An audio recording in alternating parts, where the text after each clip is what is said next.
বাড়িতে পুলিশ ডেকে এনে বর্ষাকেই পুলিশের হাতে তুলে দিল কমলিনী। হ্যাঁ বন্ধুরা, এমনটাই দেখা যাবে। তাই সম্পূর্ণ জানতে ভিডিওটিতে লাইক দিয়ে চ্যানেলটি সাবস্ক্রাইব করে দেখতে থাকুন। নতুন পর্বে দেখা যাবে কমলিনী অফিসারকে বলে, অফিসার, আসলে আমি কেন বুবলাইকে আর বর্ষাকে থানায় পাঠিয়েছিলাম জানেন তো? কারণ বর্ষা আমার স্বামীর নামে একটা জঘন্য অভিযোগ করেছে, যেটা আমি জানি ও মিথ্যে কথা বলছে। তাই আমি থানায় পাঠিয়েছিলাম, যাতে আমার স্বামীকে আমি আইনিভাবে নির্দোষ প্রমাণ করতে পারি। তখন তো বুবলাই এই কথা শুনে রেগে যায় আর বলে, মা, তুমি এটা কি বলছো? তখন কমলিনী বলে, হ্যাঁ বুবলাই, তুমি তোমার বউয়ের কথা বিশ্বাস করতে পারো, কিন্তু আমি বর্ষার কথা কোনোদিনও বিশ্বাস করি না। যে মানুষটা এত বছর ধরে আমাদের আগলে রেখেছে, সেই মানুষটা এরকম কোনো যে কাজ করতে পারে না কোনোদিনও, সেটা আমি জানি অন্তত।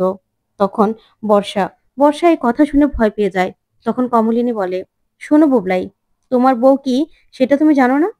আর তুমি তুমি তোমার বউয়ের সঙ্গে চলে গেলে তোমার নতুন কাকুকে অবিশ্বাস করে। তুমি একবারও ভাবলে না যে তোমার নতুন কাকু কোনোদিনও এরকম কাজ করতে পারে কিনা? তখন বুবলাই বলে, কিন্তু মা, বর্ষা কেন মিথ্যে কথা বলবে? তুমি নতুন কাকুকে বাঁচানোর জন্য এইসব কথাগুলো বলছো, তাই তো?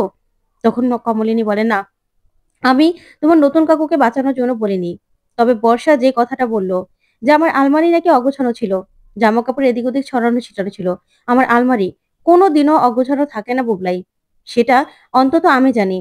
আমার জামা কাপড় সবসময় পরিপাটি ভাবে আলমারি গুছানো থাকে। তখন ঠাম্মি বলে, বৌমা, তুমি কিন্তু ভুল করছো। তখনই কমলিনী বলে, শুনুন মা, আমি না অনেক ভুল করেছি জীবনে। যেদিন আপনার ছেলে চলে গিয়েছিল না, সেদিনই তার সঙ্গে সঙ্গে আপনাকেও আমার ত্যাগ করা উচিত ছিল। কিন্তু না, সেটা তো আমি পারিনি। আমি ছেলে মেয়েদের নিয়ে আর আপনাকে নিয়ে সব সময় থাকতে চেয়েছি। আপনার কিসে ভালো হবে খারাপ হবে সেটা দেখেছি। কিন্তু আপনি কি করেছেন মা? সব সময় সব সময় আমাকে ভুল বুঝেছেন। আর যেই যেই নতুন আপনাকে আপনাকে নিজের মায়ের জায়গায় বসিয়েছে, আপনার জন্য এত কিছু করলো, তাকে আপনি ভুল বুঝলেন? আপনি এইভাবে তাকে এরকম খারাপ খারাপ কথা বলতে পারলেন মা? আমি তো ভেবে পাই না যে আপনি কি মানুষ না অন্য কিছু। আপনার মধ্যে অনুতপ্ত বোধ বলতে কিছু নেই, তাই না? তখন তো ঠাম্মি আর কিছুই বলতে পারে না। তখন অফিসার বলে, দেখুন ম্যাডাম, আমরা অত কিছু জানতে চাই না। আমরা শুধু প্রমাণ চাই।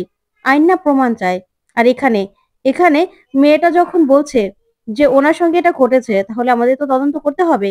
তখন কমলিনী বলে, হ্যাঁ, তদন্ত করবেন আপনারা। তার আগে আমিও কিছু দেখাতে চাই। তখন তো বর্ষা ভয় পায়। তখন অফিসার বলে, কি দেখাবেন ম্যাডাম? তখন কমলিনী বলে, আপনাদেরও তো প্রমাণ চাই, তাই না? তখনই কমলিনী সিসিটিভি ফুটেজ দেখায় অফিসারকে আর বলে, দেখুন, এখানে সবটা দেখলে আপনি নিজেই বুঝে যাবেন যে আমার হাজবেন্ড কিছু করেছে কিনা। তখন তো ঠাম্মি ঠাম্মি বলে, বৌমা শোনো, তুমি না নতুনকে বাঁচাতে পারবে না। নতুনের কিন্তু এবার শাস্তি হবেই। তখন কমলিনী বলে, মা, আপনি চুপ করুন, একদম চুপ করুন। আপনাকে বলেছিলাম না বৃদ্ধাশ্রমে দেওয়া দরকার? তাহলে সেইটাই আপনার আসল জায়গা হবে। তখন তো নতুন কমলিনীর কথা শুনে কমলিনীর দিকে তাকিয়ে থাকে। ওদিকে বর্ষা বলে, মামুনি, তুমি এইভাবে আমাকে ফাঁসাতে চাও? তখন কমলিনী বলে, একদম চুপ। আমাকে একদম মামুনি বলবে না তুমি। তোমার মতো মেয়ে আমি কোনোদিনও দেখিনি।